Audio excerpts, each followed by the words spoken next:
Hello বন্ধুরা, অনেক দিন পর আবার ভিডিও আপলোড করছি। এটা হলো কালী পুজোর অনেক আগে ভিডিওটা। সবে সবে দুর্গাপুজো শেষ হয়েছে, রাস্তাঘাট এত সুন্দর সাজানো। গেছিলাম এই জায়গাটা, আই থিঙ্ক সোনাঝুরি বলে, আমি ঠিক জানি না, কারণ কোথায় যাব করে গেছিলাম। দেখো আমার ছেলে গিয়েই মাত্র গরুটার পেছনে লাগছে, এবার ও তো পছন্দ করছে না, ওকে দেখে পালিয়ে যাচ্ছে ভয়ে। ও খালি গরুটার দিকেই তাকাচ্ছিল ঘুরে ফিরে। তারপর আমার ছেলে দেখো বদমাইশি করে ভিডিওটা করছিল, মানে এত ফোন নড়ায় বলার মতো, কিছু বোঝাই যায় না। দেখাচ্ছিল চারিদিকটা। তারপরে আমরা ওখানে গিয়ে খেলাম মোমো মোগলাই খেয়ে। তারপরে ও একটু খেলছিল, মানে দুষ্টুমি করছিল। ওখানটা একটা পার্ক মতো আছে, ওখানটা খেলছিল, সেটা পরে দেখাচ্ছে। জায়গাটা এত সুন্দর, মানে রাস্তাটা এত ভালো লাগে, মনেই হয় না যে একটা কলকাতায় বদমাইশি রেখেছো কিরকমভাবে হেঁটে হেঁটে যাচ্ছিল। ওগুলো মানে রাস্তাঘাটে বেরোলে একটু বেশি দুষ্টু হয়ে যায় বাচ্চা না।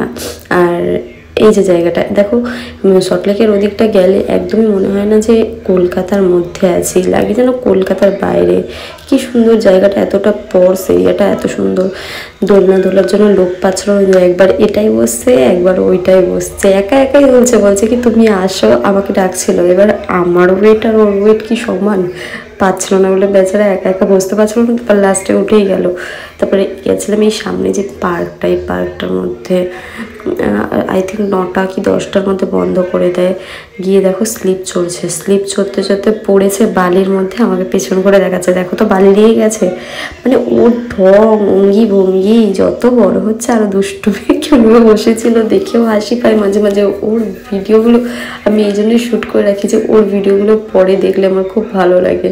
এই যে দেখাচ্ছে দেখো, যে দেখো তো পেছনে বালি লেগে গেছে, বলছে না। তারপরে ওই এটার মধ্যে কি জানি না এটা কি, এটার মধ্যে ওঠার চেষ্টা করছিল, তা পুরোটা উঠতে পারেনি, ঝুলছিল। তারপর নেমে গেছে, ওখান থেকে নেমে বলছে কি এই যে কি একটা আছে হাঁস না মুরগি, বলছে আমি এটার উপরে উঠবো।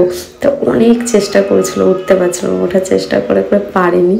তারপরে ওর বাবাকে ডাকলাম, ওর বাবা বাইরেই দাঁড়িয়েছিল, অনেকবার ডাকলাম, ওই যে ওঠার মানে কত চেষ্টা করছে, পারছে না বেচারা মানুষ। তারপর বাবাকে ডেকে বললাম যে একটু তুলে দাও, ওকে উঠতে পারছে না। তারপর ওর বাবা এসে ওকে তুলে দিল। তো আবার ঠ্যাং ধরে দেখো, মানে যেমন পাপা তেমন তো ছেলে, যে ঠ্যাং ধরে তুলে দিল। তারপর একটু চড়লো ওই হাঁসটাকে, চড়ে তারপর গেটের মুখে বন্ধ হয়ে গেছিলো পার্কটা, মানে 10টার মধ্যে মনে বন্ধ করে দেয়। তো এই গেটের মুখে উল্টো দিকে মুখ ঘুরিয়ে দাঁড়িয়ে আছে। তাই আমি বলছি কী হয়েছে, বলছে কি সামনে দেখো ওই খেলনার দোকানটা বসেছে, ওই খেলনাটা আমাকে কিনে দাও। তো বাবা তো খেলনা কিনে দেবে না, কারণ ও এত খেলনা মানে ভাঙে। ওর বাবা বলে এত খেলনা আছে তাও খালি খেলনার জন্য জিদ করে, সব খেলনা ভেঙে দেবে, সব চাই ওর। তারপরে দেয়নি, রাগ করে চলে এসছে ওখান থেকে। আর এই দিকটার রাস্তাঘাটগুলো আমার এত ভালো লাগে না, আমাদের এইদিকে এতটা সুন্দর সাজানো থাকে না যতটা সল্টলেকের দিকে এত সুন্দর সাজানো, খুব ভালো লাগে। আমি ওই জন্য যতবার যাই না আমার খুব ভালো লাগে, আমি ভিডিও করি ওই দিকটা। আর পুরো রাস্তাঘাট কত পরিষ্কার পরিচ্ছন্ন থাকে, আর আমাদের এইদিকে চারিদিকে মানে নোংরা। দেখো কত সুন্দর পরিষ্কার পরিচ্ছন্ন রাস্তাঘাটের জন্য মানে পুরোটা ব্লগ করছিলাম, খুব সুন্দর লাগছিল জায়গাটা। দেখেও একটু ভালো লাগে, মনে হয় বিদেশ ফিলিংস আসে না, যে আমাদের কলকাতার মধ্যেও এত সুন্দর জায়গা আছে। কত সুন্দর জায়গাটা সাজানো, তার মধ্যে লাইট দিয়ে ডেকোরেট করা, এত ভালো লাগছে দেখে, খুব ভালো লাগছিলো, তাই ভিডিও করেছিলাম। একবারই মানে এই লাইটগুলো পুরো ক্রিসমাস অবধি আই থিঙ্ক থাকবে, তারপরে উঠে তুলে দেবে সব।